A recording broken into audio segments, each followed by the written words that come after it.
Alright, howdy everyone, the time is 10:20 p.m. and it is August 13th. Welcome to another update from Great Lakes Weather. It's been a long time since we have done an update, mainly because, well, the weather's been quiet across the Great Lakes region. It's been really strangely quiet, too quiet.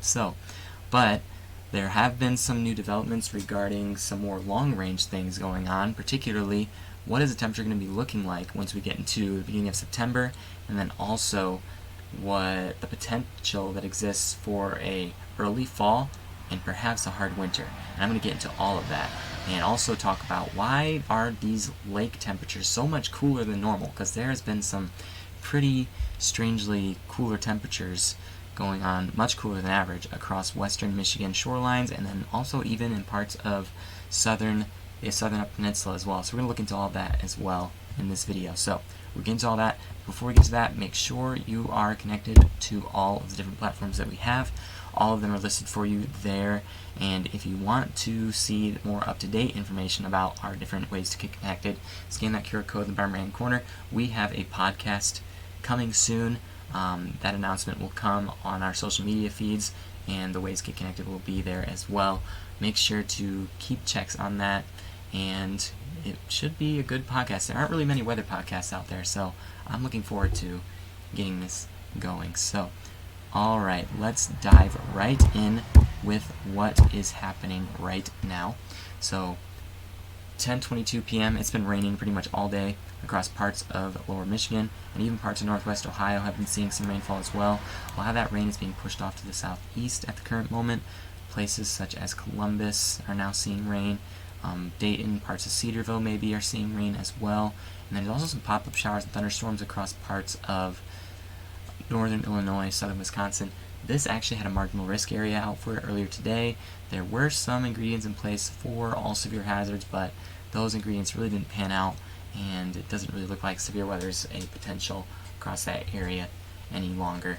But I do think rain is going to continue to redevelop and kind of push through parts of the Great Lakes region on Sunday, and it looks like it's going to be targeting the exact same areas it's targeted before: southern lower Michigan, and then north Indiana, northwest Ohio. Again, we're going to see rain. Some places farther south will begin to see some rain as that cold front that is kind of in parts of Chicago and, well, kind of hovering over those areas now, pushes off to the southeast. So this rain's going to continue through Sunday, and then I think we're going to not really see much of a change in our temperatures, maybe temperatures in the low 80s. But before we get to that, I want to show you the water temperatures, because with the nice weather, you're probably looking at, hey, I want to get out to the beach. Well, you might want to reconsider that, maybe for tomorrow at least. So, water temperatures right now currently sit at the low 60s, upper 50s. That doesn't sound too bad, but once you put your foot in it, you will really realize how bad that really is. The warmest place on Lake Michigan is actually around the Green Bay area, where you have water temperatures around the mid 60s, which is not terrible, but it's still pretty chilly. Cold temperatures of 54 can really make you feel really cold as you get deeper into it. So, not really the idealist swimming weather. For average temperatures for August, it's usually around the 70s for most areas. So western Michigan usually has temperatures in the 70s right now. The reason why it's so cold right now has to do with the fact that we have southeasterly winds that are kind of hovering over the area as this system pushes through. So those southeasterly winds are actually pushing any water that's on the shore off into the lake.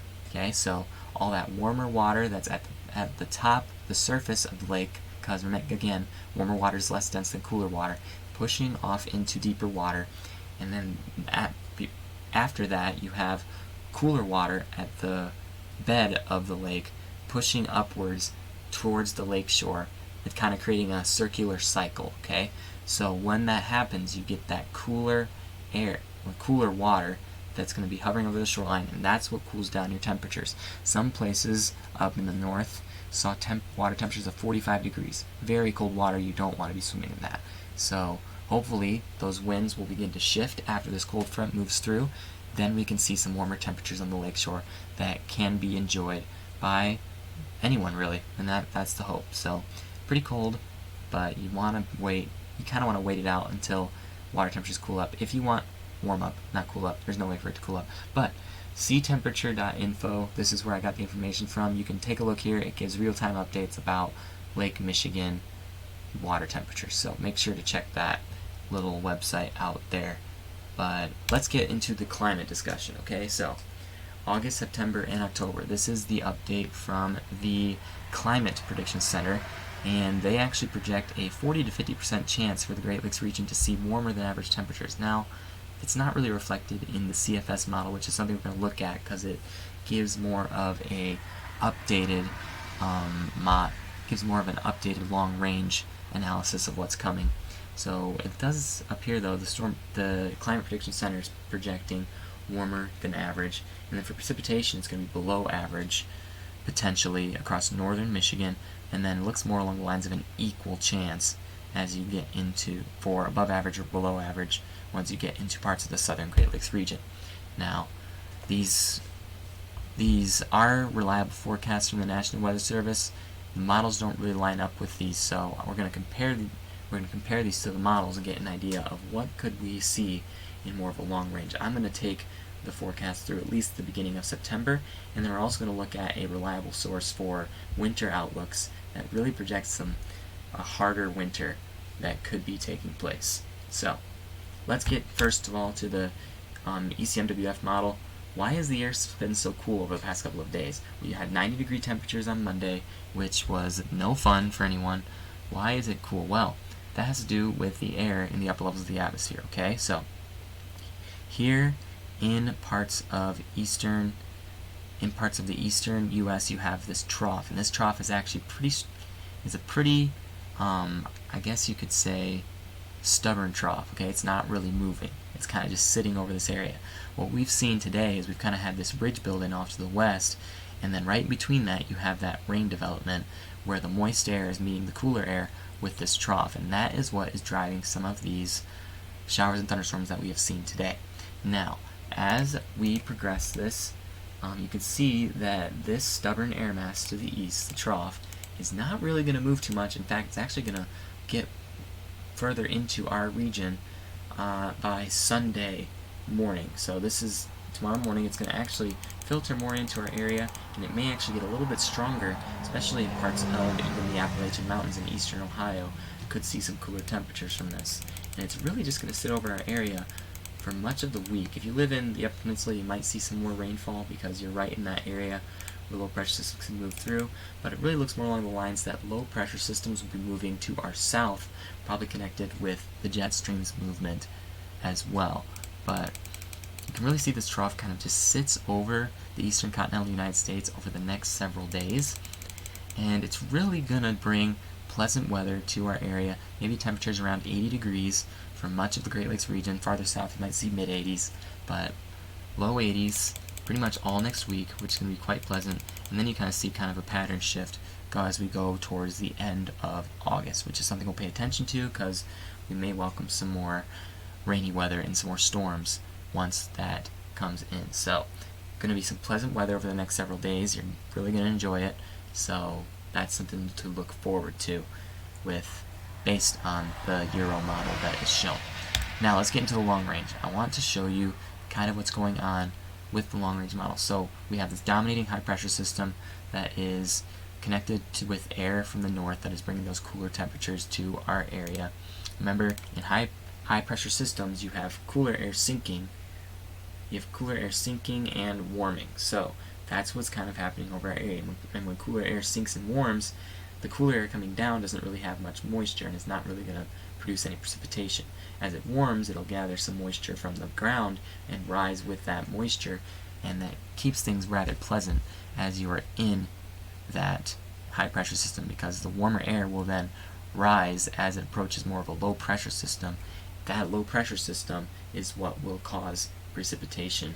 So those low pressure systems look like they're going to be taking dives to the south as they move through the United States. So you see this low pressure system that's been sitting over our area for today and tomorrow. That is what's bringing us the rain, and then it's going to kind of drop south, and that high pressure system still sits over our area. We do have high pressure of about 1018 millibars, which is still pretty high pressure. Low pressure system off in the plains, taking a dip to the south, not really interfering with that trough that's going to be sitting over the area over the next several days. And then maybe some more rainfall next week connected with a warmer high pressure system. There's going to be a little bit of a warming trend that takes place next week, but not too much. I'm really seeing the CFS model does show more of a generalized idea of precipitation. I don't think there's going to be too much as these high pressure systems really just sit over our area. But then as we get to the end of August, we could see some more rainfall.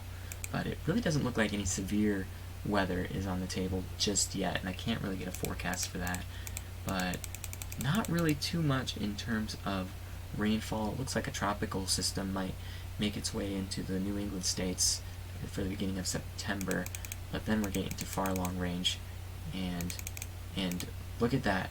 Can you see at the top of that window? You got snow in Canada. Your first signs of snow on the models for September, so something, I don't know, you may be looking forward to it, you may not be, but that's in Canada. It's not here just yet. So that is what the CFS is showing in terms of precipitation. Let's get into the 300 millibar height, kind of looking more at the jet streams, what the jet stream is doing in the atmosphere at the height of 300 millibars, where the pressure is 300 millibars.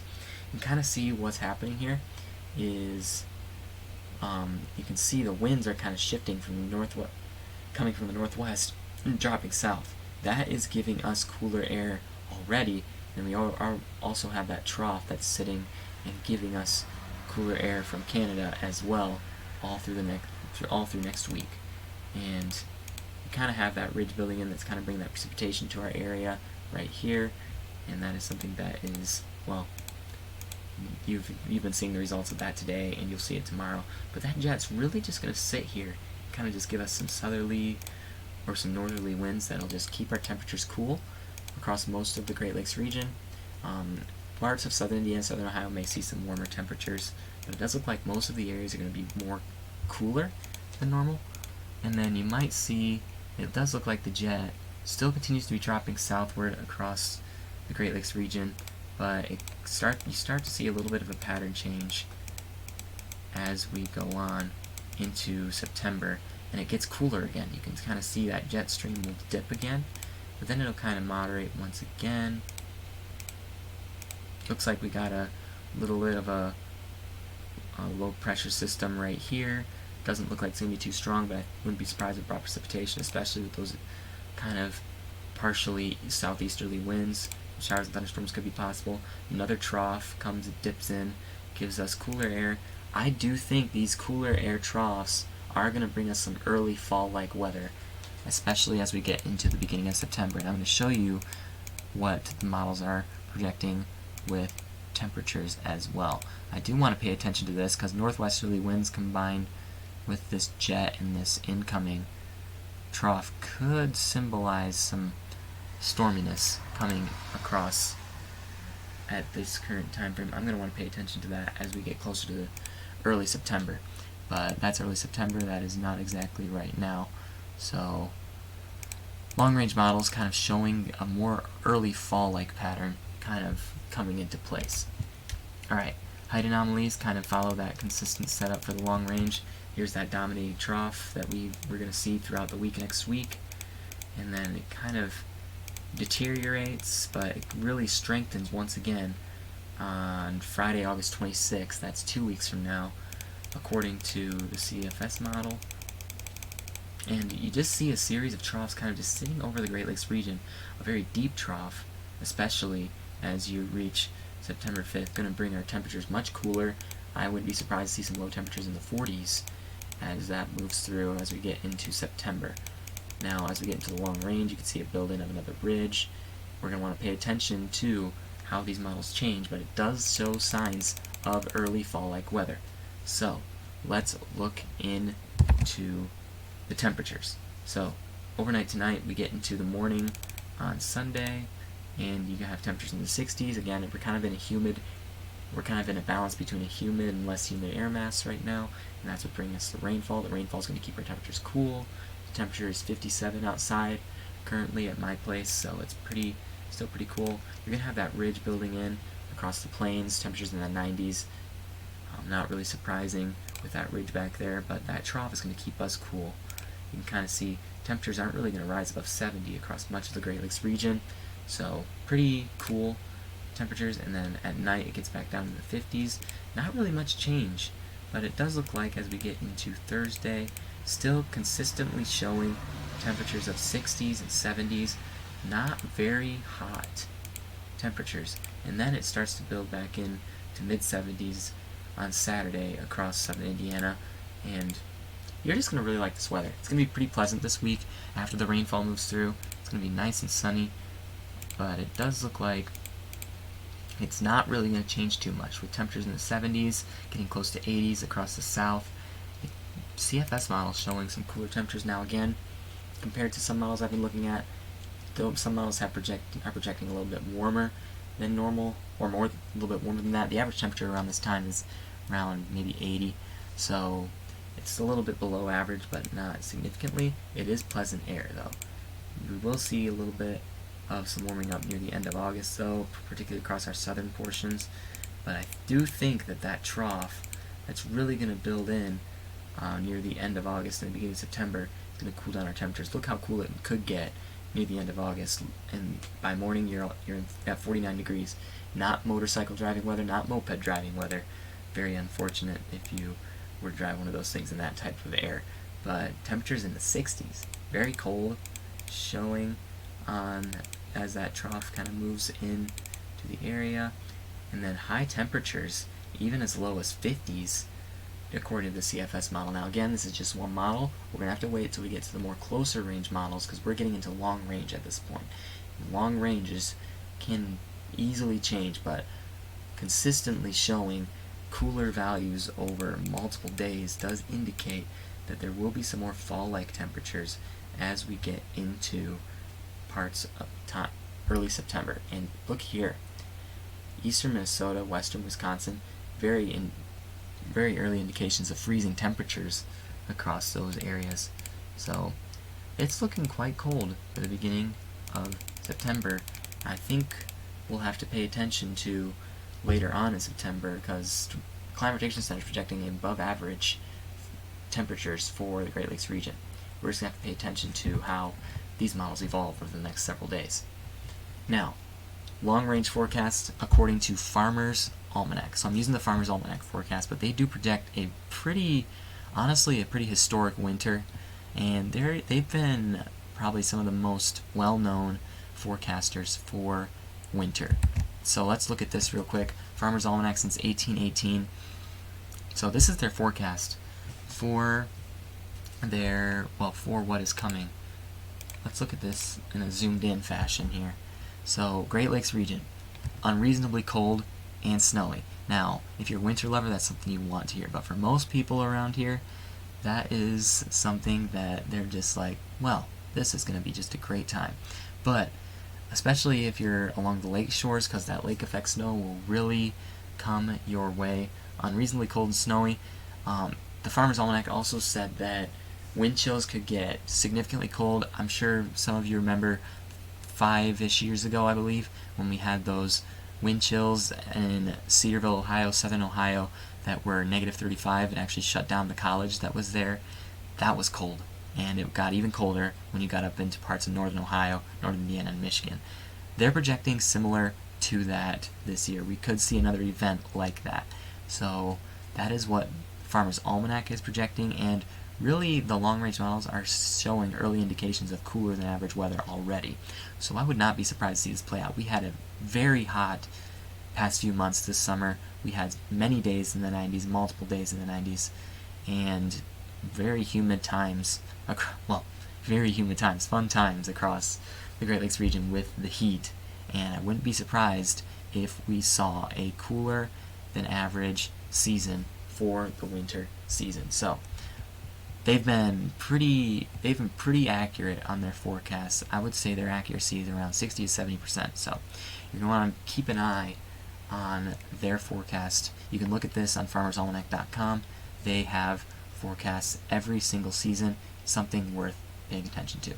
Alright, I did it in 20 minutes. That's actually good. So, thanks for watching. Hopefully this information was helpful. Again, I'm just relaying the information to you that you may find beneficial. Make sure to like the video if you like, and make sure to send us a subscription, or just leave a comment if you have any questions. And hopefully the weather will stay nice for the next several days, and if anything does tend to crop up because models will change, I will let you know. So enjoy the rest of your evening.